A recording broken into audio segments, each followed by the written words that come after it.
Hello everyone and welcome back to Dragalia Foundry, a fan channel where everything Dragalia Lost can be found. I'm joined today by a very special guest for a discussion about the anniversary. I have with me Straitlace. Straitlace also makes Dragalia Lost videos on YouTube. He is somebody who has been a part of the community for a long time. Straitlace actually helped me with my very first High Midgard Stormer clear back in the day. And just as a plug, recently made an awesome summoning guide video that I think should be a must-watch for new players. It's really awesome, so definitely check that out. I'll post a link to Straitlace's channel and that video in the description.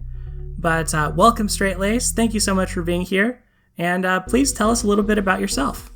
Hey Foundry, thanks for having me. Yes, my name is Straitlace, and I have my own channel here on YouTube. I do a weekly How to Play series, I talk about lore, I do music, and more. And yeah, so I am here to help talk today about the upcoming anniversary.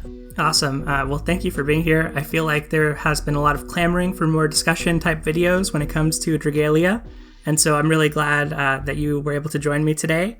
So the topic of today's discussion is basically our anniversary predictions, hopes, and dreams.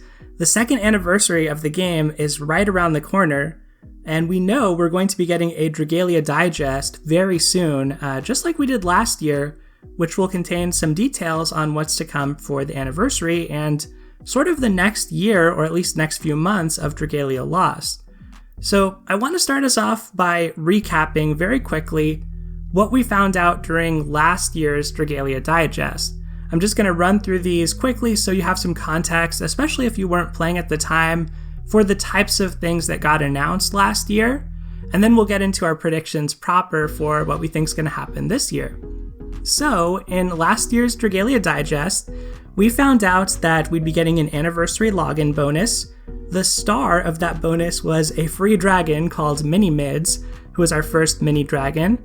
We got 100 free summons, basically a free 10-fold every day for 10 days. There was a retweet campaign over on Twitter. We got a Gala Dragalia featuring Yuden, who was our first unit with a unique co-ability. There was a Gala Dragalia Platinum Showcase. There was some limited time anniversary packs, half stamina and double drops on some of the common quests, free item summons, which they changed the pool for, a social reward reset, which basically means free Wormite. Fractured Futures was announced, the big anniversary raid, including a free 5-star core weapon from that by trading in Cosmic Cogs. We got some new stickers in the game, so 3 new stickers, Sup, 3 cheers for me, and Bravo. There were some greetings that were put into the game for the first anniversary, so when you click on your character, you could hear them say something to you about how a year had passed. Some changes to how raids work, so we got EX gems, Omega raids, and raid boosts, a custom home screen background music for the anniversary, a special track, hustle hammers in the Halidom, honey tea in the Halidom, and faster build times for new players, a website overhaul on the Dragalia Lost website, and then expert and master high dragon trials, which technically came afterward but were announced in the digest. Same thing with the high dragon weapons, time attack, the Agito battles, which were first teased back then. Chapter 11, that was announced, and we were basically told that from then on, every 2 months we'd get a new chapter, and in between we'd get an interlude. And then finally, we also found out about the Mega Man Chaos Protocol collaboration. So that was actually quite a lot that happened last year in the Dragalia Digest, and that's kind of what we're going to use to start off our predictions. So basically we have 3 categories of predictions for this year. We have some basic ones, which will kind of play off of what happened in the digest. Then we're going to go over some more advanced and specific ones.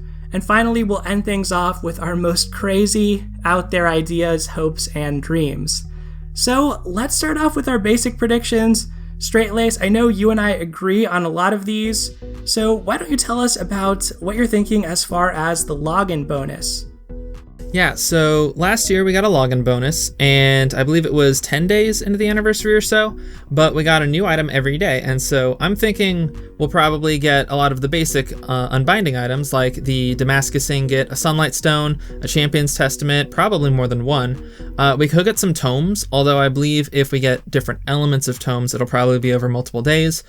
We might get large amounts of Wormite, although I know from one of their prior, I believe the half anniversary event to the anniversary event, in one they gave us a lot of Wormite, and then in the anniversary event they gave us free tenfolds instead of a lot of Wormite. So we'll probably get some Wormite though. Then there's Honey and Ashes, we'll probably get a bunch of those. And then of course there is the mini dragon. We have 3 mini dragons left that we don't have yet, being Mercury, Jupiter, and Brunhilde. And my personal pick of what we'll probably get is Brunhilde. The reason being that Midgard Summer and Brunhilde are kind of the face dragons of the series. So Midgard was first because he is the face dragon of the series, so he was the first anniversary. And then for half anniversary, we got Zodiark, who's still definitely in the story, definitely a favorite for some people. But then on anniversary again, I think we're gonna get Brunhilde because she is the second biggest of the Great Worms. I think that's pretty sound. I could totally see Brunhilde showing up. I'm going to have to give a nod to Jupiter, just because I think with Yukata Kurin, we saw mini Jupiter on Kurin's mask, and I kind of think they might try save mini Brunhilde for the 3rd anniversary. I guess the way I would say it is, if we don't get mini Brunhilde, I might be a little more confident about the game overall, because it feels like, they feel comfortable saving Brunhilde for later. But I really would be happy with any of the 3. They're all so adorable. Mercury, Jupiter, and Brunhilde, but I do know Brunhilde is a pretty big fan favorite, so I could see her definitely making an appearance. And the other nice thing as far as the login bonus, and this may already be in effect by the time you're watching this, but there will probably be some type of small countdown bonus leading up to the anniversary as well. We've gotten these for the half anniversaries in the past and the anniversary itself, and it's usually something like some single summon vouchers or maybe a small amount of Wormite. It's not the main event, but it's a little appetizer to get you ready for the login bonus. And just like last year, I think we're probably going to get a Gala Dragalia. They're more common now than ever, and I think we'll get some free tenfolds, at least I hope so. So who do you think the Gala or Gala focus unit will be? I have 3 guesses as to who the Gala unit will be. So my first guess, and spoilers for the later chapters of the story, is going to be Gala Xena. So the past few chapters, chapter 13 and 14, have had chapter trailers that have shown off large portions of the chapter, including the Gala unit. So the chapter 13 unit was Leaf, and the chapter trailer showed Leaf defending the prince. And then there was, of course, chapter 14, where we had Gala Laxi, and Gala Laxi also had their moment of unlocking Eden mode shown in the chapter trailer. So with the chapter 15 trailer, the unit that most had one of those scenes in the trailer was Xena at the end. So Xena is also the last of the main cast, if I remember correctly, who hasn't had a Gala yet. So she's my most likely pick. However, the end of chapter 15 also seemed to hint at Yuden reinventing himself. And I've heard from others that in Cygames' other properties, they have never had the equivalent of a Gala unit show up twice with 2 Gala alternates. But at the same time, last year I wasn't thinking they would actually give us Gala Yuden as our Gala unit, and they did. So it was with that banner, I'm like, nope, all this can't happen is out the window. They can do whatever they want. And then my wild card prediction is going to be Gala Audric, because he has the event coming up. He isn't a main story character, but he's still, a semi-main story character. So those are my predictions for the Gala characters. I totally agree, especially when it comes to Gala Xena, or I guess Gala Xena. Yeah, I think that she's the most likely candidate. It does feel like they've been hinting at her, but out of the 3 you mentioned, I would like to see Gala Audric. I'm an Audric fan. Yuden, I could kind of see, but I feel like we don't really know what that reinvention is just yet. So that's why I kind of do see Xena as being more likely. The one thing I wanted to mention was I kind of think there might be an off chance of a Gala Zethia, just because she's kind of like Xena, but with the name recognition and just kind of maybe a little bit more iconic and less spoilery for people. So maybe they could go that route. She did make an interesting move in a recent story chapter, but probably not Gala tier just yet, I would say. Well, what do you think about as far as any summoning on this, any special summoning? Do you think there's going to be like platinum summons or any paid summons for the anniversary besides or related to the Gala? As far as those go, I'm pretty sure we're gonna have a platinum summon, because I know we've previously had like 2 separate platinums at the same time for Gala units. Was that at the 1.5 anniversary, I think? Yeah, I think, well, I know for the first anniversary we had, I'm trying to remember. I think we definitely had one with like past Gala characters. I'm trying to remember if that one had Gala Yuden or if Gala Yuden had like a separate one from the past characters. But I think for the first Gala, we had 1 platinum summon that had all 5 Gala units at the time, because Yuden would have been the 5th, and we had 1 Gala that offered you're guaranteed 1 of the 5 Gala units. And then I know at another point we had one where it was like 4 units and 3 units, so it was split up. So I think for this anniversary event, we'll definitely have at least 1, probably 2 platinum summons. We might even have one for the dragons, as there's 3 Gala dragons now. But yeah, so we'll almost certainly have something like that. What do you think about dream summons? I don't know. This is one everybody has been talking about. I feel like it's the perpetual topic of conversation of, I didn't get that character, but I'm just going to dream summon them the next time they come around. Yet, dream summons aren't all that frequent. So last year for the anniversary, we did not have a dream summon. I could kind of see us having a dream summon, and the best case scenario to me would be if they actually went as far as a Gala dream summon that had past Gala characters. That would be really, really sweet. I don't know if they're going to be quite that generous, because getting to pull a specific Gala character is really generous compared to the norm. But yeah, I do think that there's a possibility of a dream summon. It has been a while. I think the last one we had might have been around the 1.5 year anniversary. I'm trying to remember back. But it does feel like it's been a while, or maybe like the Fire Emblem collaboration, maybe sometime then. But yeah, I could see it being a thing.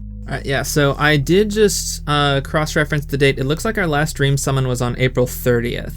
Okay. So it has been a long time since we've had a dream summon. Yeah, so maybe we'll get one. I know who I'm dream summoning if we get one. It's got to be Summer Mikoto. How about you? Let's see. I think top of my dream summon list is Gabeney and Cradney, because they're just so instrumental to the water meta right now. And I love playing Summer Estelle, and as a support unit, supports really love that skill charge.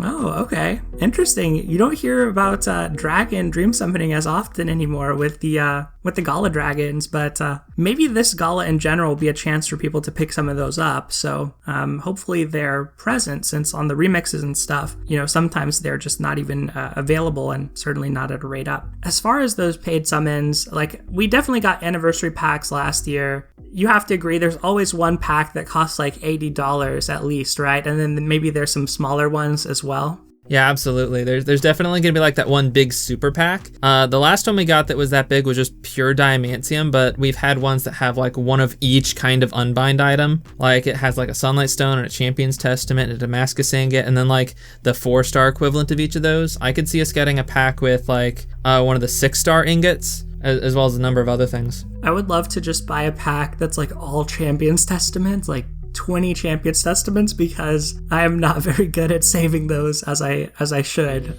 So I'm in that position, like a lot of folks, where probably mana spiraled one too many characters, and I feel like if that pack is available, I may make some bad decisions as far as my purchasing and anniversary spending. But it's also one of the times when it's exciting to put a little money toward the game, especially if there's, say, a dream summon, which is like a guaranteed source of value for players. But that's all paid stuff. What about the free stuff? So last year there was a lot of free stuff. There was the retweet campaign, social reward reset. What do you think about some of that stuff coming back this year? Well, we haven't seen a retweet campaign in quite some time, and I'm pretty sure the last one didn't make it all the way to its goal for the top rewards. But the thing they did with the last one is they didn't have thresholds. I believe the amount of reward we got was proportional to the percentage of getting to the threshold, which was nice.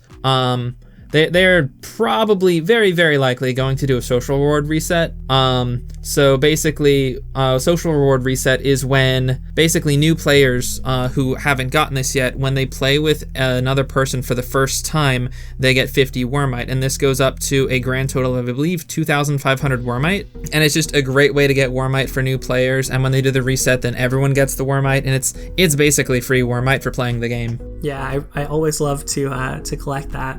I kind of wish the mentor system worked like that. That's another way to get free Wormite, but it's quite a bit more involved than just the social reward. We could definitely see a rework of the mentor system this anniversary. Yeah, I would hope so. I mean, I honestly don't know how they could implement it, but I think it's probably something that's on their radar as far as thinking about reworks. But otherwise, just for the free stuff, I mean, everything tends to go up a little bit in value on these anniversaries and half anniversaries. So like for the 1.5 year anniversary, we got a bunch of triple drops from what I remember on lots of our daily content. And I think they tend to do things like, the main campaign will cost half stamina. That's already free for the first time you're playing through it, which is super nice. But if you want to clear out those hard and very hard chapters, that's a good way to do so. They might also do, double stamina recharge or maybe double Gatherwing recharge. We haven't really gotten that in quite a while, I would say. Yeah, it's definitely been some time.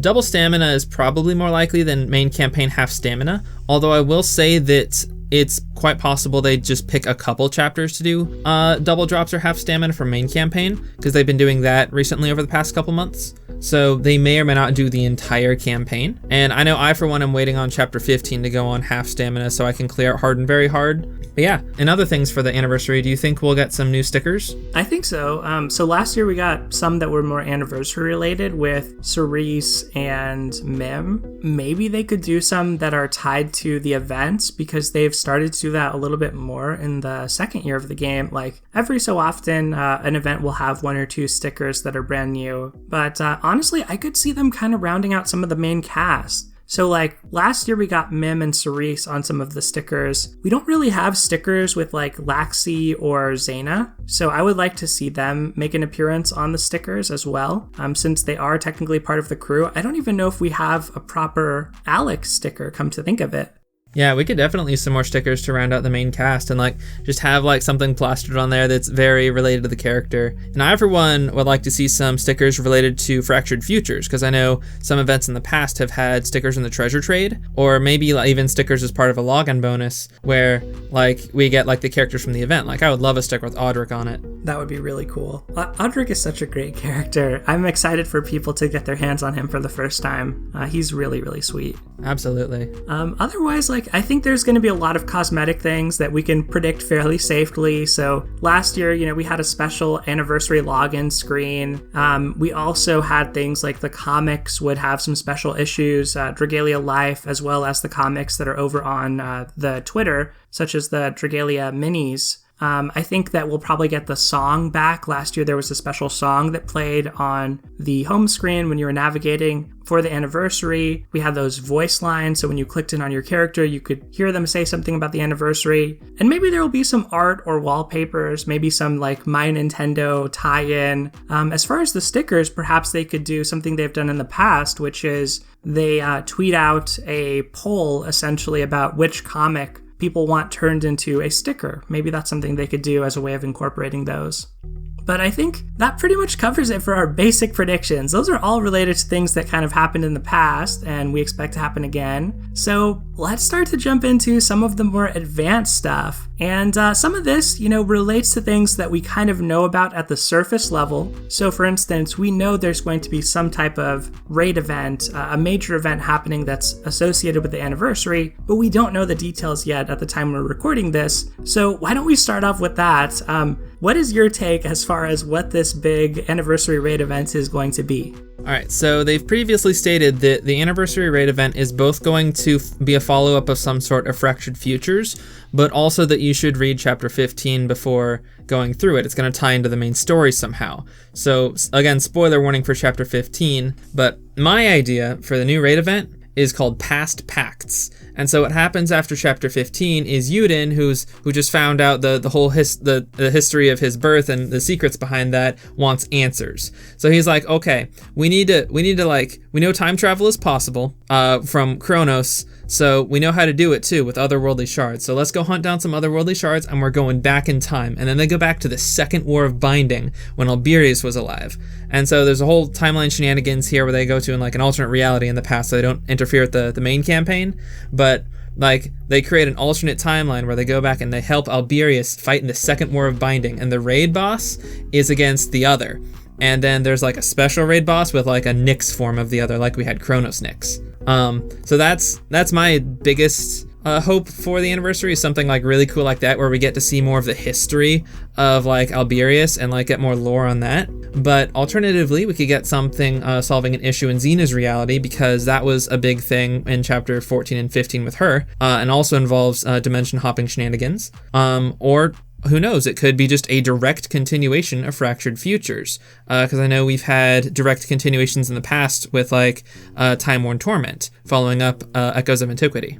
I would love any of those ideas. They all sound so cool. I love the time travel sci-fi elements of Dragalia Lost, so I'm down for any of those. When you mentioned fighting the other, that really hit me, because again, slight story spoiler, apologize for that. I guess I'll post the disclaimer on the video. But it was very anticlimactic, our confrontation with the other in the story. There's a point in which we have a confrontation. It's not the most gratifying thing. And it would be nice to actually fight the other at its full capacity. And I think that would be a very epic type of boss, actually. And honestly, when I look back over the campaign, Chapter 10 might be one of my favorite chapters overall. And part of it was just some of those scenes with Alberius were so cool and so well done that I would love to see an event like that, honestly. I think it's a really cool idea. Yeah, like, going back to chapter 10, minor spoilers for that, but it showed a little bit of the history, it revealed a little bit of the history of Alberius fighting the other, and one thing we saw in that is that Brunhilde was not with Alberius when he fought the other, because she was more of a self-contained dragon. She didn't really want to help, she just kind of wanted to defend her volcano and be on her lonesome. So it'd be really cool if they went back in time and brought Mim with them, and suddenly all 5 Great Worms are in that position fighting the other together. Whoa, I'm liking it. I mean, personally, I want to see Tartarus make an appearance, because since his appearance, I guess Alberius has been on my mind. But also, last time with Fractured Futures, you get a special dragon. You get Parallel Zodiarch. Do you think we would get any type of other parallel Great Worm for that? Ooh, what if we got Tartarus as the dragon? That would be sick. That would be so cool. There is something to consider there, though, is with the recent raid events, they have, instead of doing a raid dragon, they've given us the essences, right, or something like that to upgrade the free unit instead of a dragon. You're right. So, as awesome as it would be to have parallel Tartarus, we're probably just going to get a raid welfare unit and a way to unbind them fully during the raid. Well, do you have any suspicions about who the welfare unit might be? Are you thinking it could be Alberius? Yeah, if it is my idea of past packs, it'll probably be Alberius. I don't know how they would finagle him becoming a permanent unit, other than it's an alternate timeline and they'd wreck it somehow. We could get an Audric alt, although I feel like if we get an Audric alt, it'll be a gotcha unit. So, who knows, it could be someone else from Xena's timeline. We don't know yet. There's a lot of potential there. All right, I'll share my take on the anniversary raid, and mine is probably a little bit less well-founded in actually what's happening in the story and the teases they've given. But for me, this is just what would excite me the most. So I called my version of the raid Origins of the Auspex, and you have noticed a little bit more lately, I would say a lot more, especially with the interlude looming, a focus on the Ilian Church. And so I think that they might take this raid as an opportunity to really blow out some of the history of the Ilian faith, the Auspex, and Elysium, and go back not just to Alberius's time, but actually to Ilia's time and Elysium's time. So if you've seen any of the DL lore videos, there's several different time frames that are referenced. I believe Alberius is like 300 years before the main events of the story, and I think Ilia, and maybe you know this, Straitlace, is like 3,000 years before. It's 1,000 years before. Oh, 1,000. Thank you for correcting me. So it's 1,000 years before, so I want to go back that far. I just think that that's a fascinating time period, and what excites me about it is we could learn more about the Auspex, I think we could learn more about the concept of Dragalia itself, like the bond between dragons and humans and the original war that took place. We could learn about the Dawn Shard, which actually got name dropped fairly recently in some recent story snippets. And mechanically, what I would like to see is something with the raid boss that just turns it up a notch. Like, I think we were all shocked with Kronos and Kronos Nyx, the way they were implemented. When Kronos Nyx freezes time, it feels on another level to any raid boss we had prior to that. And I think even with regular Kronos, the fact that it's like a traditional JRPG boss, like a torso boss, coming up over the side of the screen because it's so huge, felt really epic as well. So what I would like to see with this raid boss is one possibility, maybe it could use like the Agito transform mechanic, so it's a two-phase fight. The other idea I had was, instead of having a two-phase fight, maybe there's just like two different bosses that you fight at once. And without knowing a lot about what was happening at the time of Ilia, other than the presence of Morsayati and maybe some, technological elements being present as well, I don't really know what the bosses would be or what they would do, but I just think it would be kind of awesome to go back to that time. And as far as the Fractured Futures raid, we got a free 5-star core weapon. I think maybe with this raid we'll get a free 6-star weapon now that all the elements have those Agito weapons. It's also possible they may update Fractured Futures, and maybe that raid will give out a better weapon this year, but yeah, that's kind of my hope, is like we go back even further, and it's not as closely connected to what happened in Fractured Futures, so I sort of think it might not happen, but I would like to see something like that. I mean, tying into your event, like, we could use the same reasoning I gave for mine, is that Yuden wants answers, so instead of going back 300 years, he goes back 1,000 to find out why he's Elysium's chosen one, because he's called as such in some of the recent chapters. So he could actually go back in time 1,000 years to talk to Elysium and Ilia and find out that whole reasoning. That would be really cool. That's kind of my dream event, because there are all these mysteries in Dragalia Lost, and we're starting to learn more about the 300 years ago time frame with characters like Tartarus that shed a new light on Alberius. But I still feel like I have no idea about Ilia, Elysium, Morsayati, what was happening at that time. So yeah, that's just something that I'm kind of hopeful we'll get some more light on, and especially, and I kind of said this but glossed it over, but especially because we've had so many events, interludes, well, maybe not so many, but we just had the Agents of the Goddess event. We have some activity happening in Northern Grastia related to the Ilian faith, and it could be a really cool time to just blow it out and really shed some light on it. So that's my take on the raid event.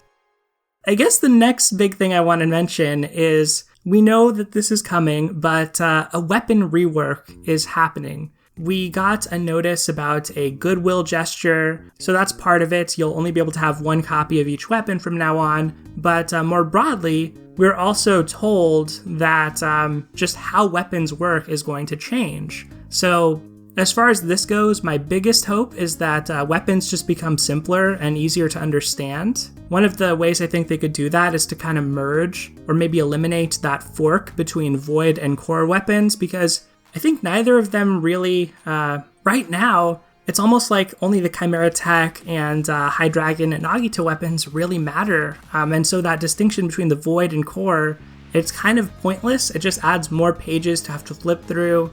Likewise, I kind of think maybe they can just get rid of some of these weapons that have weaker stats or just don't have a purpose, or at least give them some type of purpose. And the last thing I think is maybe they can improve some of the modifiers, some of the damage on these weapon skills, since ever since we got shared skills, a lot of these more basic weapons that don't have an Agito buff, let's say, really you tend to not use the weapon skill on them. Yeah, they've already announced that we're getting the weapon rework, and I'm really curious to see where they go with it, because right now we have like multiple branching paths, and we have like certain weapons that branch specifically in their own upgrades. So like you have tier 1, tier 2, and tier 3 of some weapons, and they have branching paths. But we also have branching paths in prerequisite weapons. For instance, Agito weapons require the Chimera weapon, which requires the Manticore weapon, and then High Dragon weapons require the core 5-star weapons. But they don't require any unbinds, they just require the final tier in the progression. So it'd be interesting if they changed it so that there was like a linear progression of weapons. So like you started with one like base weapon and then you just upgraded it. You like took the weapon to like, I don't know, maybe a 3-star weapon that you upgraded to its elemental variant, and then you upgraded that into the 4-star one, into the 5-star one, maybe like into a void one, into a dragon one, into an Agito one. But what I think would be a lot more interesting is if they had a linear tree of weapons for stats. And then beyond that, imagine if we had like a weapon shell per se. So basically it's like you can customize your characters with like 4 different pieces of equipment, a weapon, a dragon, and 2 worm prints. Imagine if we had weapons that were more of a shell and you could equip a skin to it, a weapon for stats to it, a weapon with a skill to it, and then an ability to it. And the last time we've really seen abilities that matter, we've seen a couple just random ones on void weapons, and then we had like High Dragon's Bane on the dragon tier 1s. So this would make weapons significantly more customizable while also providing a linear progression for the strength of weapons. I really like that idea. My hope, I guess I like that idea, but my biggest hope is that it's a little bit simpler and easier to understand. So one of my concerns is there's just like a ton of new material types introduced, like for accommodating the new weapon system. I hope, if anything, yes, that like maybe they might have to do some of those for weapon customization, but like they also scale back on some of the random void materials and various other things that were used for crafting, but just sort of started to bloat up the size of our inventories after a while when it came to random drops from quests. I agree. Like the only use for weapon tablets right now that we get from Imperial Onslaught is for 5-star weapons. So I would love to see a return of weapon tablets, of Crimson Cores. Void materials have had a little bit of use in mana spirals, but aside from that, they don't get used that much these days. So I would love to see another use for those. So basically the return of old materials so that they're not just filling up space in our inventory. Yeah, I totally agree. And thinking about the Agito weapons as well, like those at tier 2 get some abilities. Even though they're sort of minor, they can come in handy, like the flame combo time ability. So having more customization over that could open up some cool strategies to where you pick the abilities you want, you pick the skill you want. I think that moving toward a system where, well, I'm of two minds. I'm conflicted on this. I think that from a beginner friendliness standpoint, having a more linear progression is the easiest to understand. But from a more veteran player standpoint, one of the things I don't like about the current weapon system is how some weapons are just strictly better than other weapons, and like there's no other reason to use those bad weapons. So I hope they find a way to make it clearer how you should progress while allowing that customization aspect. Okay, so here's a tie into something we'll probably talk a little more about later. What if we got a 6th fight in each of the Dragon Trials and Agitos with, like, say, Chthonius and Nedrick? And what if the drops from those allowed us to make weapon shells that allowed us to combine the different pieces? And then up to then, it's a linear path. I don't know, my mind is so blown right now, just thinking about the Nedrick and Chthonius fights, but I would be down for it. Like, we have kind of gotten used to this idea with shared skills in Dragalia of like slotting something in for customization. So I think if you applied that to weapons, where you could share abilities onto the weapons, or honestly, maybe even just like you merge a weaker weapon into a stronger weapon, or perhaps just by having the weapon in your collection, since we're going to get into this later a little bit, but as I said, now it's only one of each type of item in your collection at all. So maybe there's a way that, like, if you have it in your collection, you can use its ability on any weapon you have, or spend some type of material to unlock it. But yeah, in general, I like that idea. Right now, crafting could use a little bit of a refresh, and I see people getting confused by it. I also see people who they kind of know what to do, but it's just by the numbers. So I'm not 100% sure what I want to see from it, but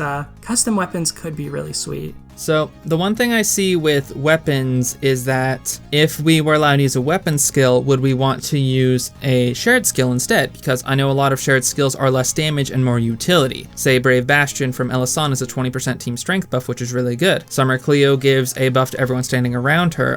Patia's skill is team defense and team strength at 70 mana spiral. And then you have like other Agito skills which are really strong, which you may or may not want to use instead. Like the wind one is 25% strength, which is permanent for you. So there's a lot of options there about what you would equip something, but that kind of takes us into our next topic of game rebalancing, because they mentioned that they are planning on doing some major adjustments because the element of shadow is currently much stronger than the rest of the elements. So what I'm seeing with them talking about that is that they are either going to bring, either or both, they're going to bring other elemental units, their damage modifiers up a little bit so that they're on the same level as shadow, or they're going to change the damage formula, because right now, normal damage for neutral element is a 1 times multiplier, but if you're on element, you deal 1.5 times damage. And the problem right now is that shadow on neutral element deals so much damage, it's more than 1.5 times what an on element unit is getting. So they'll probably do one of those two. And another thing is that in the past, we've seen opening blasts in things like High Dragon Trials to kind of gate units from getting in. And I believe in High Dragon Trials, it was more of you need this level of preparedness to get into the fight. But I could see them in the future making it so that you're more likely to survive opening blast if you bring on element units, because not off element, but neutral element units will take twice as much damage as regular element units who have a damage modifier of 0.5% versus neutral element, which takes a whole 1. I think like those both seem like ways they could address some of the balance issues. And for the record, I'm kind of in a weird spot because I was actually one of the folks who was kind of okay with the current balance. I didn't mind it as much, and I think part of that stems from the fact that sometimes I like to use wacky characters. So in the first year of the game, it felt like because of those opening blasts, it was very restrictive and prohibitive of being able to use those lesser powered off-element characters. Now flash forward to year 2 of the game, and the restrictions are so lax that you're getting into all types of elemental content with the powerful shadow, wind, flame characters, and water characters like Elisanne who focus on buffing, and you're able to sort of trivialize the content. So I know for a lot of players that that's not the balance they want to see in the game. They want to see it balanced in such a way that they can use some of the light characters they like in, let's say, Tartarus. And interestingly, they kind of do balancing through dragons and through releasing new units, and in some ways that made Tartarus's Wrath a lot more open to the light element, but that was something that relied upon the gacha and relied upon summoning luck. So I hope that whatever system they implement for the rebalancing as far as the anniversary goes, the big rebalancing update, is more universal in nature. I would like to see a change to the effective damage for using the preferred element. I think they could probably bump it up to like ×2 instead of ×1.5 on the bonus damage that you get. But I also think, moreover, if they really want to do this rebalancing, I hope they go into the damage modifiers of characters themselves and actually tune the individual characters, because even within the shadow element, there are some characters who have been left behind. So I think across all elements, there are characters like this that are kind of just, poor forgotten souls right now. And so I hope that some of those characters also see a personal boost beyond just a global change to how elements are balanced. That's something I really want to see for, Pietro and Eleonora, since they're really hurting right now. Yeah, no, Eleonora is sadly near the bottom of the DPS sim, so... I know, I think the other day I saw her, below Grace, who is a healer, so... But hey, that's just pure DPS. She is a great poison enabler. Yeah. Well, I still have my my expert Tartarus Eleonora solo clear, which I was very happy to be able to have pulled off. And that's the kind of thing where, I get a lot of joy out of stuff like that. So I get why people are upset about, when those types of clears are super effective and super consistent compared to on element. But I hope whatever change happens, we'll still be able to do those kind of fun meme runs as well. And, the other big change that's coming is the Encyclopedia feature. I looked this up. This was, I think, first mentioned in the digest from last year. At least that was the earliest I found mention of it. It was actually in last year's digest about a year ago when we were told that an encyclopedia was upcoming for the game. And we've had hints of it in other announcements since then, but it was never made manifest. And it reached a point where we had to sort of wonder, is this vaporware? Are we getting the encyclopedia? And honestly, I'm very excited about it. So basically, I think what this is essentially a way of cataloging your collection, of weapons and worm prints, perhaps dragons and adventurers. I don't think they'll go as far as adventurers, but I do kind of think dragons might be a part of it. I kind of think this is why we're having such a big maintenance ahead of the anniversary, because I feel like this is going to involve some big UI overhauls to how the collection is displayed overall to accommodate the Encyclopedia aspect. And it also definitely relates to those goodwill gestures, since for those we were told, we can only have one copy of a weapon or worm print in our accounts from now on. I think that really has to do with the fact that they're implementing the Encyclopedia in such a way that it's like essentially your living collection is the Encyclopedia. And basically what I hope for this is it's not just a catalog, but we get some bonuses with it. So the thing I think of is like Xenoblade Chronicles, there's a Collectopedia where you get some bonuses for collecting different types of objects, and when you fill out a row of like objects, you get a larger bonus. So what I'm hoping this is sort of just similar to that. Like, let's say there's a series of weapons, and every time you craft one of them, you get maybe something kind of minor, maybe some Eldwater, or that might be not the best thing because you could use that to further build your collection as far as buying prints, but maybe some augments. We haven't talked about dragon or weapon augments, but we haven't seen those yet, so that could be kind of like a small bonus. But then when you fill out an entire collection or set of something, like a set of weapons, I hope there are those big bonuses, like a Champion's Testament or a Sunlight Stone. I feel like that would be pretty fun and give something for collectors to do and enjoy. It'd be interesting to see weapon and dragon augments come in, because if they're doing a major balance update, then this is the perfect time to introduce those, because they can balance around the idea of having those as well. And the thing with weapon augments is if we're only allowed to have one of each type of weapon, and say like each weapon has a linear upgrade tree, then we don't need weapon augments like we need dragon and adventure augments where those keep getting added to the game, because there's only 40 different type of weapon element combos, so we would only need a limited number of augments. And I know it goes further than that because you build like a full team, but with that, there is a hard limit of how many we need. So it'd be really interesting if this was the way that we got most, if not all of those. Yeah, that's a really good point. I guess there are other ways they could distribute them, but yeah, especially given you can only have one of each thing from now on. I know a lot of players, myself included, were wondering about that with their worm prints, because right now some of us have multiple copies of the same worm print, with augments on each copy, and I'm sure we'll find out before any changes happen so we can act accordingly. But as of now, we don't yet know, how you need to adjust your augments beforehand, or if you even need to do anything, just to ensure you don't really lose out on those augments that you had applied to multiple of the same print. Yeah, I myself have several copies of Plaguebringer that are max unbound with augments on them, and while I'm okay with losing the extra copies as long as I can upgrade the one copy I'll have to use on multiple units, as they've, I believe, alluded to, but I want to make sure that I'm not losing the augments on the copies I'm losing, because I would rather pay to remove them than lose them, but it's very expensive to remove them, and I don't want to if I don't have to. So we should definitely keep an eye out beforehand. Same here. I'm totally out of rupees right now, so if we have to remove them beforehand, I'm gonna have to do some farming to get the rupees I need. Otherwise, I might just have to say goodbye to the augments. But honestly, with how careful they're being about every other aspect of people's collections, I kind of feel like it'll be accounted for.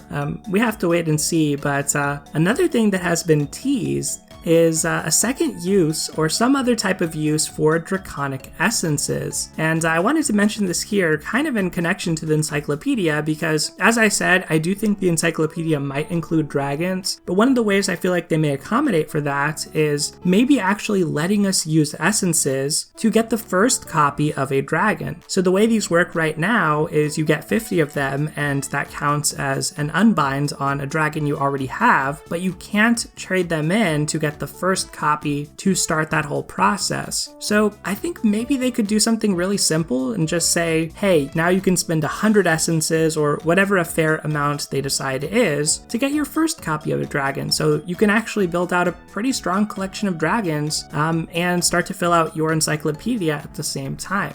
And I also think, they'll probably expand the Dragon Essence pool as part of what's happening for the anniversary, just because they've shown a precedent to do this before. I see them as probably going to add the Prime Strength Dragon, since those aren't too strong. The dragons like Kagetsuchi, Kamui, and Haster. Maybe Liger. Liger's on the weaker side. For Shadow, I don't know who they would add right now. But yeah, that's kind of what I'm thinking as far as the essences. How are you feeling about the essences? What do you think they might use them for? Yeah, like those are all very good uses of the essences, but if I'm not mistaken, a while back there was a data mine that found that there might be second skills on dragons. So I think it's possible that in the future to bring older dragons up to a more usable state. Like for instance, Agni is very outclassed by Cerberus, who is very outclassed by Mars. So to help accommodate for that, it'd be very interesting if we were able to use dragon essences to give them a second skill. Maybe not just something damaging, but maybe something utilitous. Like I know Cupid has a healing skill with 25% crit rate, so maybe give him an attacking skill. I know that Agni just has a pure damage skill that takes forever to go off. So it'd be very interesting if he had like, I don't know, a 25% strength buff or maybe a 40% strength buff for the user. Would be very potent. So it'd be really interesting to see what they could do with that. That's awesome. That sounds like, it's a pipe dream, but that almost sounds like mana spirals on dragons, essentially. And that could be a way to rebalance some of the weaker dragons. Yeah, and on that note, so on the topic of mana spirals, since it's anniversary, this might be a good time to get, say, Gala mana spirals. Because I know some of the earlier Gala units are old, and as gachas go, older units tend to fall off in power and usefulness. So units like Gala Cerise, Gala Ranzel could definitely use an upgrade, and that upgrade might be reflected in the balance updates, or we could see them getting mana spirals, which would be really interesting.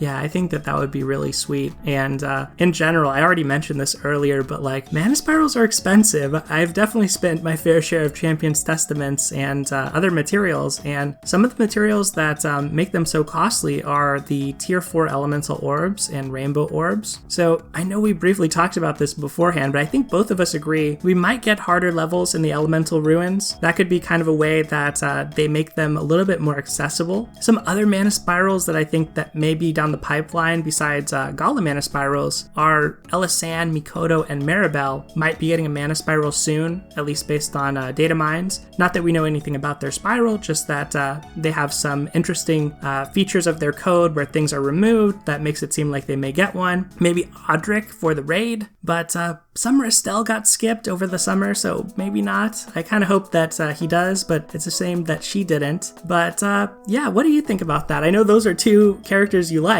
so yeah, Estelle is my favorite 3-star, so it really hurt when Summer Estelle got skipped over for mana spirals, because literally the only thing I wanted was full stun res. Yeah, Audric could definitely use a mana spiral. He has a niche already with his dragon prep ability that lets him fit into certain compositions like that, but it would be interesting to see him actually fit in with more of the shadow meta alongside everyone else.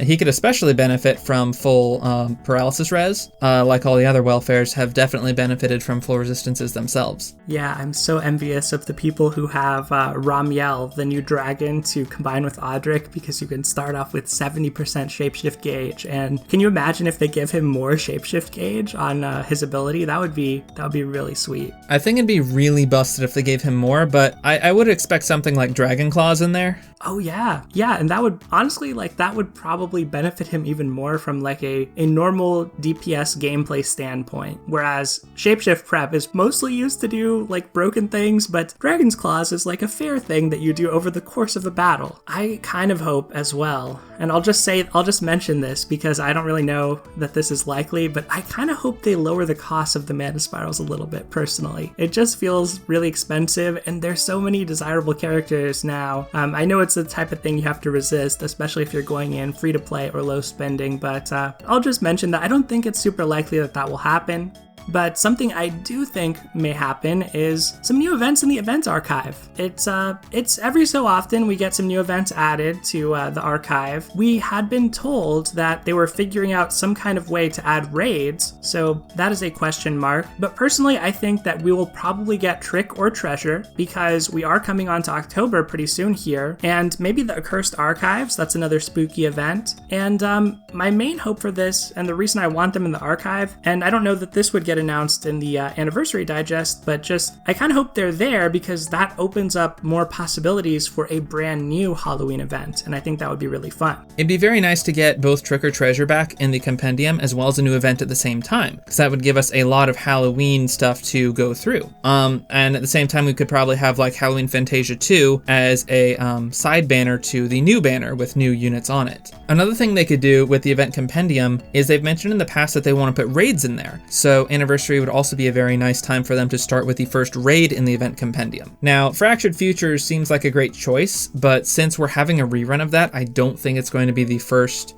event Compendium raid event. So I think we're going to get that now, and then it'll be added to the event Compendium later so that people can fall back on the story of that. Yeah, I would like to see some of those raids come in, especially because some of them are more story relevant. You know, Fractured Futures is a great example, but I agree it's probably not going to happen now since it's actively being rerun. But things like the New Year's raids, especially, I could see maybe this coming down the road, like for the New Year's to, now that we have 2 years worth of raids, unless they plan to rerun them both back to back before a brand new raid, this seems like maybe a good way to kind of accommodate that. But besides the event Compendium, I also think we might get a summoning rework, and this might also be in the camp of wishful thinking, but I don't know if you feel the same way, Straitlace, but the past few months have just felt very stagnant and repetitive as far as the banners and the summoning. It almost gave me the sense that maybe Dragalia was biding time to do something more interesting. So maybe that could mean a sparking system, which is essentially an ultimate pity breaker system where after doing a certain amount of summons, you can pick a focus unit of your choice to collect, or maybe a rework to the permanent pool, like they throw in some seasonal units. They did that once before where they made the Valentine's units from the first year of the game permanent,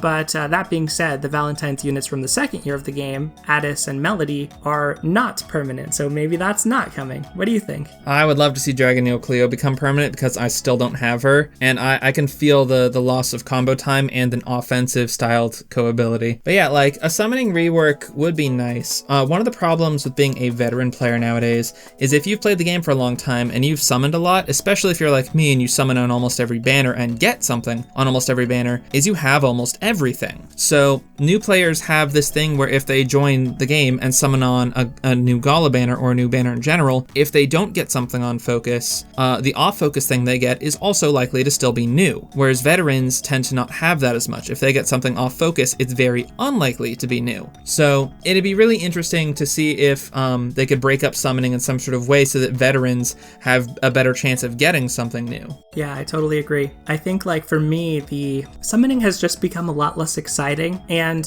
maybe changing up the pattern of banners is a way to address it. Maybe it's something deeper with the system itself, but it really feels like we are in the Gala or Gala remix and then Gala 2 weeks later meta right now as far as the summoning. Yeah, I think the current progression of banners through the month is at the beginning of the month and the end of the previous month we have a Gala, and then let's see, we have a banner between those. We have a banner after the Gala that leads into the Gala remix. And so the one in between is usually just some filler. And then after the remix, we have like the remix has new units. And then after it, we have a banner that is a rerun and or a dragon special. Usually something like that. And then we have just the Gala, which also introduces more new units. So we've had this kind of repeated schedule over the past several months. So it'd be really nice to see it change up. And I am actually expecting it to change up a little bit. We'll probably still get Gala remixes and Galas every 2 weeks. But coming up, we have the limited season of banners where we have Halloween, Christmas, New Year's, and Valentine's Day. So I think with those special events in there, we'll probably shift up the banner schedule a little bit. Yeah, that would be very, very cool. Even some more exciting characters on these banners could be interesting. Like one of my hopes, and maybe we're too early in the game's life for this, but I would love to see some villains represented on these banners. I think that would be kind of fun. And sure, with our Galas, we're getting story characters, but you have to wonder at some point, we don't really have any clue as to, who could be the next Gala dragon right now, or who could be the next Gala story character, because we've kind kind of hit the end of the road as far as the story, unless they introduce some brand new characters, which they very well may. There's no obvious candidates right now. Personally, I think for the next Gala Dragon, unless they show something off in the interlude or the story to kind of introduce a new dragon or a new story dragon to us, I think the next Gala Dragon is likely to be Gala Midgardsormr. And hear me out, here's what I think he's gonna do. Think of it this way. Critical hit equals skill charge 5%. Oh my goodness. Strength plus 45%, and ending shapeshift equals critical rate plus 50% for 20 seconds. I love critical hit type dragons and characters, so that would be very sweet.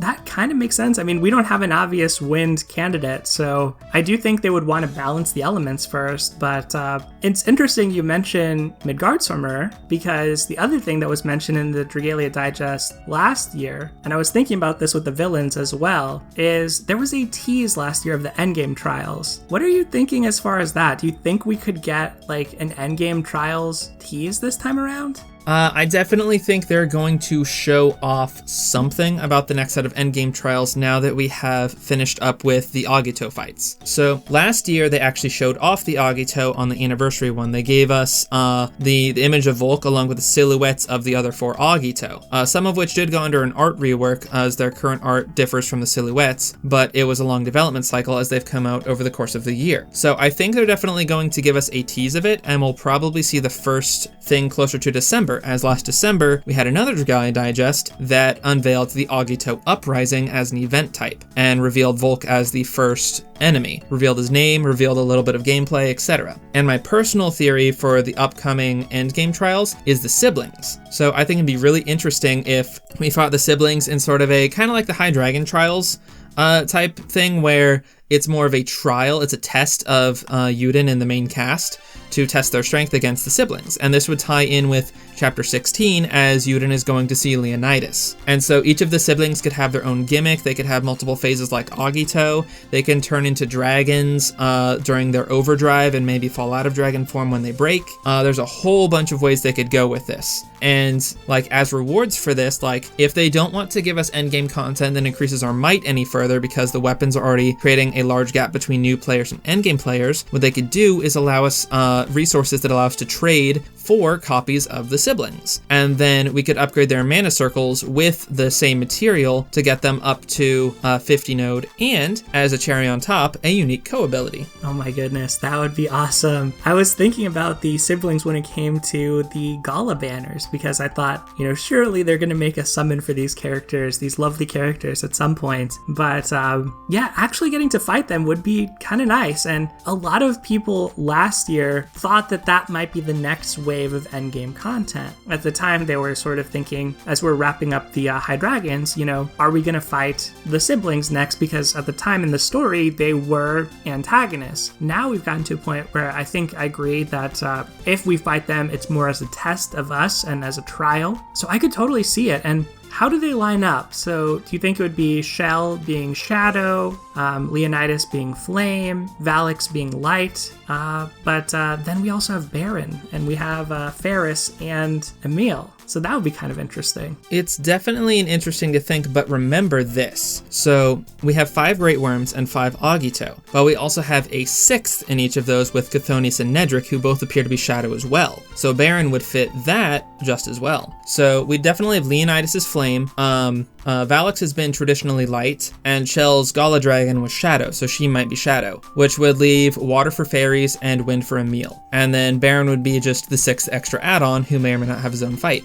I feel like that checks out. It also reminds me, what is Baron up to? Baron's a pretty big player right now, but that's another story. So I'll give my take. I think for the endgame trials, I agree, the siblings feel like the most likely possibility. If we actually could battle them to get playable version of the siblings, that would be really awesome. That would be my dream case. I also think maybe there's a chance, depending on where this next part of the story takes us, perhaps we're doing something like fighting the 5 Archangels who we were just introduced to through Agents of the Goddess, a facility event. But we are headed their way in the main campaign, or at least were, as far as Northern Grastia. So I kind of think that maybe that could happen. At the same time, the Other Worlds Ramiel fight that we had in the recent recent facility event, it wasn't as grandiose as some of the endgame trials, so I don't know if that maybe is a spoiler for that possibility or like ruins that possibility in some sense. Besides that, the other entity or group that came to mind was the Worm Clan leaders, because we know, well, I guess we know 3 of them and have mention of the 4th, the leader of the Ox Clan, but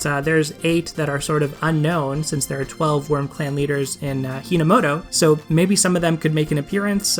Feels again kind of unlikely. It's also a weird number, but there are these, shadowy organizations out there in the world of DL, which is something I love. There's the Syndicate as well, so you never know where they could take us, but I think you're onto something with Leonidas playing a role in the upcoming story chapter. The thing with the Archangels and the Worm Clan leaders is there's definitely room there for them to be fights, especially if instead of the Archangels, we fought like demonic versions of them, as was introduced in Agents of the Goddess. And with the Worm Clan leaders, we've already fought Ieyasu in the original event that he came with. He was the boss battle in that quest. There is precedent for fighting these characters, as well as fighting units with the Colosseum event from Kindred Ties. So it'd be very interesting to see if they went that route, what they would do. I'm glad you mentioned Kindred Ties, because that brings us to our final advanced prediction. And of course, we have to talk about the possibility of a collaboration. So last year, we found out about Mega Man Chaos Protocol, which I know I can speak for myself in this. That completely caught me off guard. I never thought about Mega Man as a franchise that would make sense or connect with Dragalia, but they made it work. It was a pretty fun collaboration. It had some really enjoyable boss fights, and even though there wasn't an elaborate story, I think that after they introduced the androids, which came around the same time,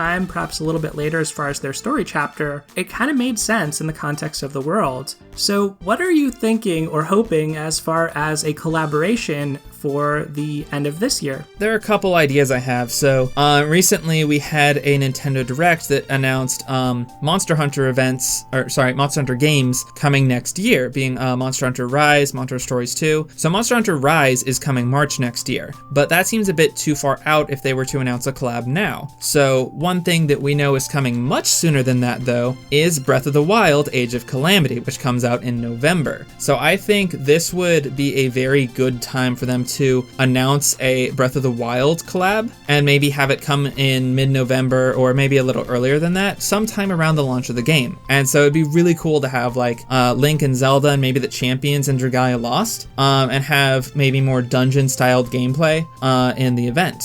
What are your thoughts? I have to contain myself because that is like the dream I never thought was possible as far as a Zelda crossover, but the evidence seems more and more likely. So around the time we're recording, there was recently a post that in Japanese, there will be a 45-minute stream advertising Dragalia Lost, and it's like back-to-back with an Age of Calamity session or stream to advertise that. It's led or voiced over by the voice actress who plays Marin in Hyrule Warriors, and she's voicing both sections. She doesn't voice anything in Dragalia currently, so, there's some inkling there that, like, maybe there's a connection. And there have been, fan theories for a while about Nadine. She has clicks that kind of looks like a Sheikah Slate. There was a really funny fan theory of Mitsuba, so Mitsuba's skirt looks like Triforce's, which I feel like that's a little bit too far out there, but honestly, the fact that it's actually getting advertised at the same stage as Age of Calamity, and by, I think, a reputable organization. I think it's like the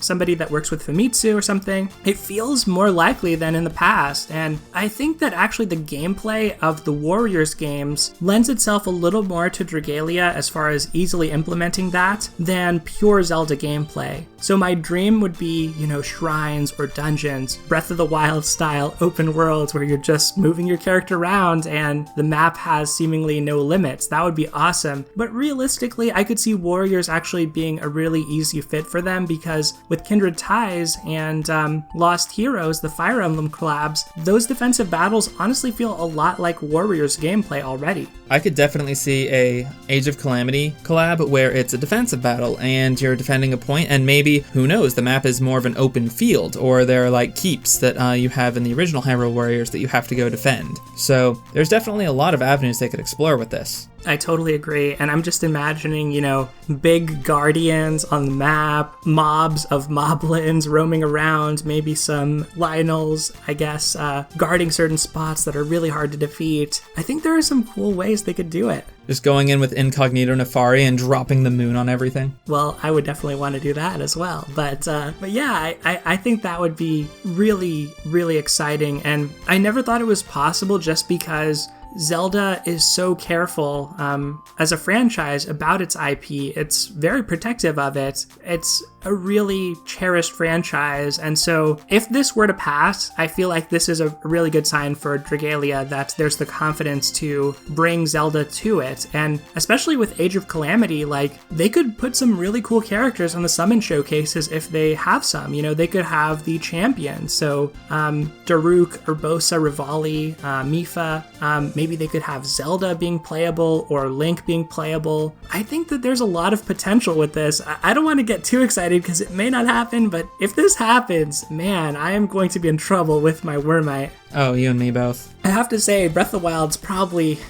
Zelda is a franchise I love, and it's probably my favorite game on the Switch, and I played through Master Mode and collected everything except for all the Korok Seeds.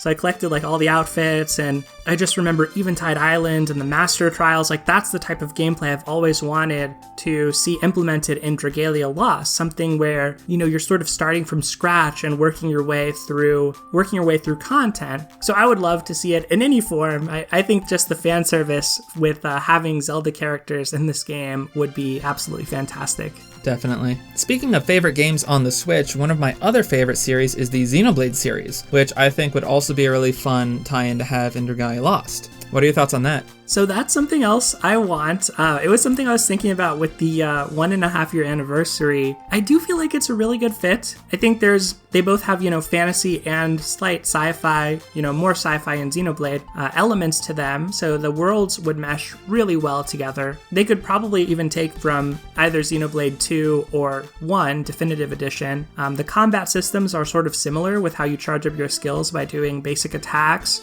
There's even gacha elements in Xenoblade 2. Although I don't really think they would go as far as to include some of those Blade characters from that because they're really specific. If anything, I think we might see, Rex and Pyra or Shulk and just kind of like the basic characters, the protagonists from the games. But that's one I had been hoping for. Another one I had been hoping for was Animal Crossing, funny enough. And I thought it might not fit with Dragalia, but I kind of think they could make it work. If Animal Crossing works in Smash, at the time I was thinking this in the spring because we just got New Horizons, and it seemed like the latest and greatest amazing thing to just set up your island and fill it with your villagers, and it was so calm and peaceful. And I thought a Dragalia crossover would be kind of cool. The way I thought it might work is having something more focused on the Halidom and decorating, or, more of a chill style of gameplay as opposed to just pure combat. And I want to say, I feel like neither of these are really realistic possibilities anymore because the tie-ins that made sense for them have already passed. But I do think there is an off chance, and just because of the world circumstances this year.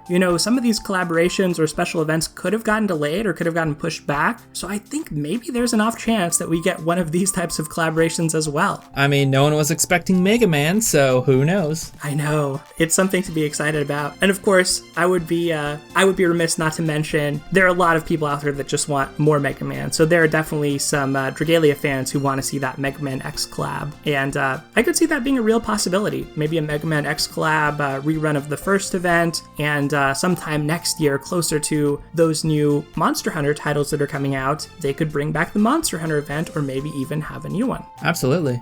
All right, well, I think that rounds out our advanced predictions. How are you doing, Straitlace? I am all right. Good. I'm glad. We've been here for a minute now, but we're finally ready to get into our last few predictions. The truly out there ones that would be awesome, or in some cases awful. But realistically, these are the ones that don't seem as likely to happen. So yeah, these are our pie in the sky, dream or nightmare predictions. And why don't you start us off? All right, so my first prediction is some new incentive to use different units than just the best ones ever, because like you can like look at the DPS sim and see like, oh, Gala Alex, top of the line, best unit ever. You can look at like, I don't know, the pubs, then be like, nope, get out, you're using the wrong unit, and like all this bad stuff with only using one unit. I have nearly 200 units now, and I want to use some of them. So it'd be really cool if they give us some incentive to use different units. So like if you use Gala Alex and Expert Kayan like all the time, but you swap to say, I don't know, Jotun, and suddenly you get a small reward for using a different character, say like a Knight's Testament, or like maybe like some build up to a Champion's Testament, maybe some of the Unbind pieces for like Sunlight Stones or Damascus Ingots or something like that. Just some reason to play different units, because we have so many units, but just not enough content to play them in. So it'd be really cool if players were incentivized to play as different characters. I feel like Cygames and Nintendo, you have to listen to this, because this is our dream. We're simple people. This is a very simple request to be a dream, but it really feels like something that we have to wish for, just because I think this is something we've been wishing for a long time with the game. Like, there are such interesting characters in this game, and yes, you can use them, and it's fun to use them and try them out with your friends, but there hasn't been a mode that really pushes you to use your full roster. So I would love to see that as well. My prediction, or my dream, is similar. It's something that kind of is well worn at this point in the Dragalia community. This is something that comes up every now and then, but I'll say it anyway. So a soft reboot or launch for the game. We recently saw this actually with Pokemon Masters. It sort of got a soft relaunch, a reset to attract new players. I think Dragalia could use something like that. And the things I'll mention, which you've probably heard before, but having a global release, that could potentially bring in a lot of new players. That's something that has been talked about since day one. And we surprisingly, I think it was around the half anniversary digest and festivities, we got a wider release to the English-speaking world. Several countries were added. So who knows? Maybe we could have some more countries added. The other thing that could greatly expand the appeal of the game and the player base is, of course, the Switch launch or Switch release. I know Dragalia isn't really designed to play ideally on the Switch right now, but you never know. And I'm going to keep putting that one out there just because I want to will that into being. And then finally, I think the most realistic thing, if they do kind of a reboot or try bringing new players to the game, is honestly just more advertising, or maybe a rebranding.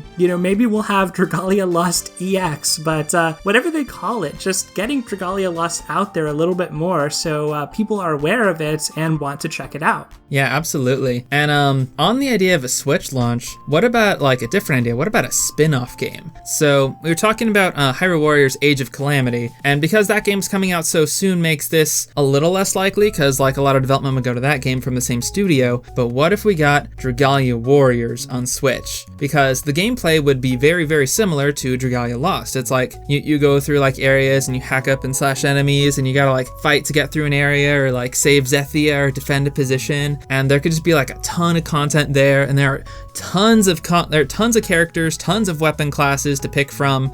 It already has its own element system, so I think it'd be a very nice fit to have a Warriors game focused on Dragalia Lost, and it would also benefit Dragalia Lost to push more players back towards the mobile game. Yeah, I think that would be a perfect spin-off for Dragalia. We've already said a couple times how the defensive battles in Dragalia, they do kind of feel like Warriors already, and there's enough variety with the different weapon types that, they could take the main cast and get a good amount of variety as far as how it felt to play the characters in the Warriors title. So I really like that idea. I hope it happens one day, even if it doesn't happen now because of Age of Calamity. But my next prediction is Time Attack returns. And this is more of a fear than hope, but there was a lot of negative feedback last year about Time Attack. So I hope this doesn't happen. But at the same time, there were some players who enjoyed it. And honestly, when I look back at it, with the right mindset, I think there are some positive aspects to it, such as everybody getting rewards for participating. So I could see it coming back for the Agito Uprising, maybe just for the expert difficulty, and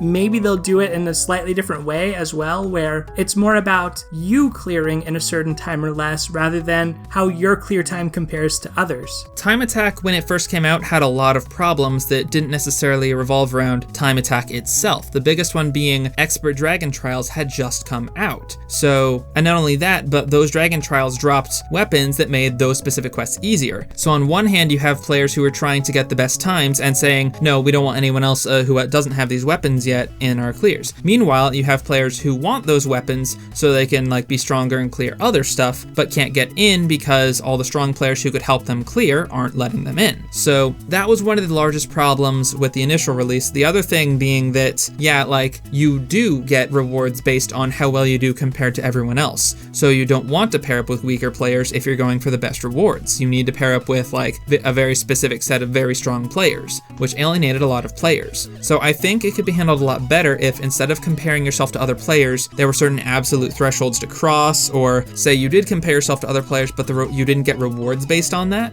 So maybe just epithets, and maybe everyone got the same participation reward for just clearing the quest during the time attack. So there are some ways this can be handled well, because I do know some people did enjoy working with others to try and get their best times possible. But at the same time, Dragalia Lost as a whole is more marketed towards and more designed towards newer players and casual players, which are going to have a much harder time and aren't going to focus as much on the time attack. So it's kind of a double-edged sword. It could work if it's done properly, and the last one was just a really bad example because they released way too much stuff at the same time. So it's kind of up in the air. Yeah, I feel the same way. I didn't have the best experience last time, but even though I'm kind of afraid of it coming back, maybe it would be all right. I'm open to it, but I think it could happen. I would be surprised, but I think it could happen. Yeah, another thing that we could see is, because we don't want new content for time attack specifically if we get that, but new content for something else would be really interesting. Like, what if we got a new permanent game mode or new daily quest? So right now, our dailies are pretty much the same thing every day. Avenue to Power, Avenue to Fortune, Elemental Ruins, Dragon Trials, and Imperial Onslaught. But it would be interesting to get something else to add to that. So we do have limited resources to spend on our daily things, but it'd be really interesting if,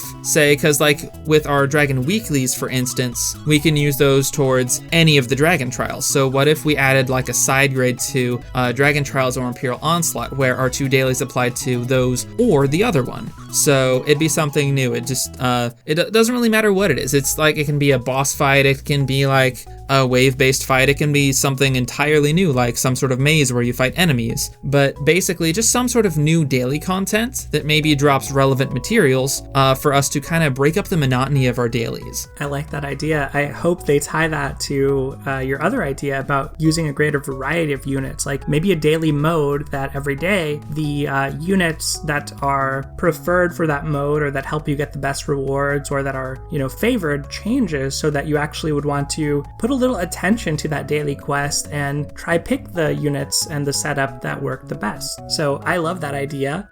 An idea I love a little bit less, but again, I'm open to, just like with the time attack, is maybe it's time for a subscription service.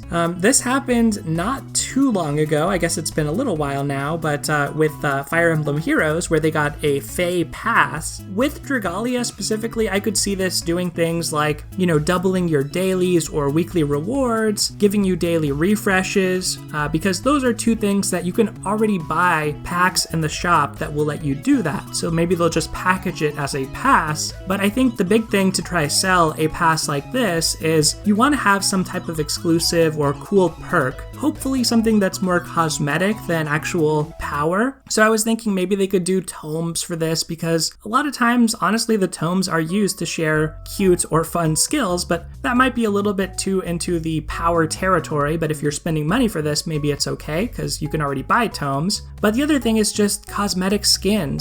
Weapon skins could be a possibility with the rework happening. That could be something that's pretty fun. Maybe they could do character skins. It feels a little hard to do with the way that Dragalia is implemented, how every character has their own portrait and their own 3D model, and we already have alts of characters. But I think that we might get a subscription pass. I want to say Mario Kart may have this as well on mobile. Not 100% sure on that, but I think it might be about time that this happens to Dragalia, and I wouldn't be opposed to it if the game still stays free-to-play friendly. there's definitely something they could do here, like if because they currently have a daily deal system, and say you bought the pass and now you can do your daily deals for free or get a free summon in addition to your daily deal. So like that wouldn't break the game, and it would be value for your money because summoning is something you can pay for anyway. With cosmetic stuff, designing a new 3D model is a very intensive process in game development. That's why that all alternates of units are separate characters with their own kits. But say if they took like the 3D model for a character and just changed up the color scheme, that shouldn't be too hard because the 3D modeling is already there. They just need to change the color palette. Another thing that makes this slightly more likely is we know from the update to weapons and things that they're slightly changing their monetization, because in the past you could buy upgrades to say weapon storage and dragon storage and wormprint storage, and like those were things you could actually buy, and I think you could spend Wormite on them, but I know I myself spent some Diamantium on them once to just get some more dragon slots for Fubuki. But aside from that, if they are removing those, it's curious to see that they're removing a monetization thing without maybe adding another, so that kind of sets a precedence that they might be adding some new type of monetization for Anniversary. Yeah, I think that's a really good point. I hadn't even thought about that, but also with the daily deals, like they could do stickers. I mean, there are so many things they could do that's more of, just a fun little bonus, maybe epithets even, that it doesn't necessarily give you a huge power advantage, but you feel like you're supporting the game and you're getting a little bonus out of it. On the topic of elements and weapons, what if for Anniversary they added either a new element or a new weapon class, one or more? Now, this would of course completely change the balance of the game. Specifically, an element would not have content yet. So like if they added, I don't know, Earth or something along that line, it just wouldn't have content. But a weapon class is not totally out of the question. Now, they've sort of been dancing around this in the past with custom combos. Units like Nadine and Catherine, Gala Alex, Leaf, all sorts of units already have custom combos, which sort of varies up gameplay a little bit. But they could add like a permanent weapon class that has a assigned co-ability attached to it, kind of like Dagger has crit rate and Bow has skill haste. They could have a new weapon class with a standard co-ability, and then have like a new crafting grid for this, and like maybe not just one, maybe two different weapons, and that would help break up the monotony of the game even further. The biggest problem with this idea is that we would have immense unit undersaturation for this weapon class compared to other weapon classes.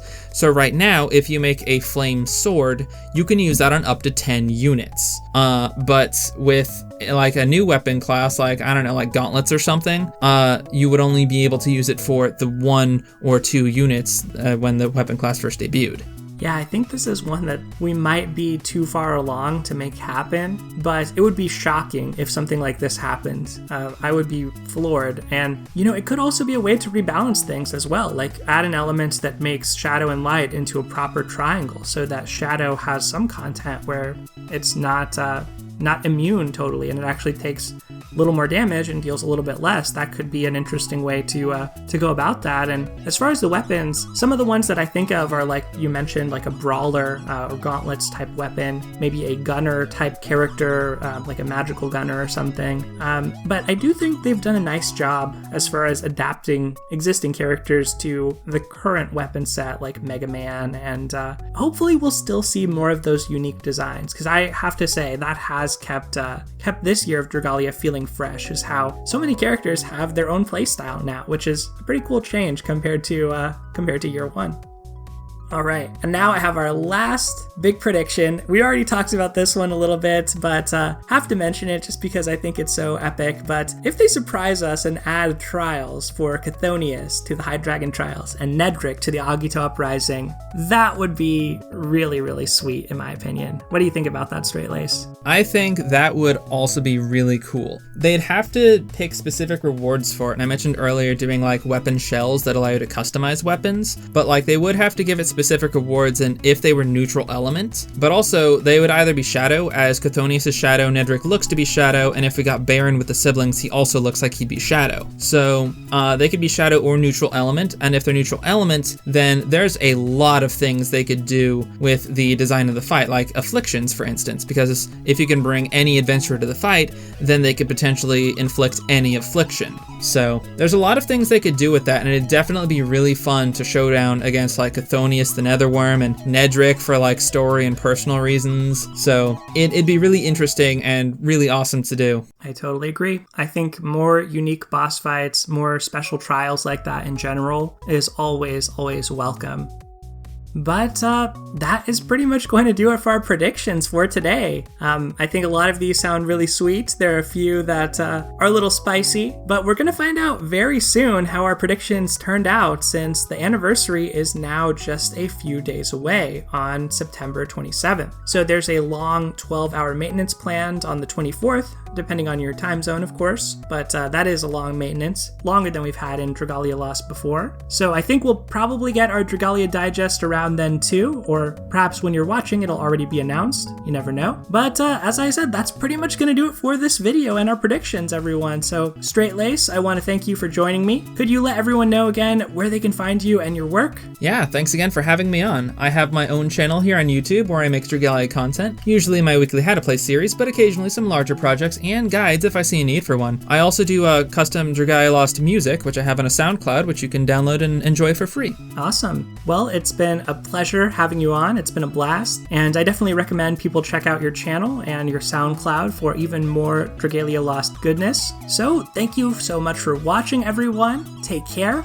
and I'll see you next time. Bye, Straitlace. Laters.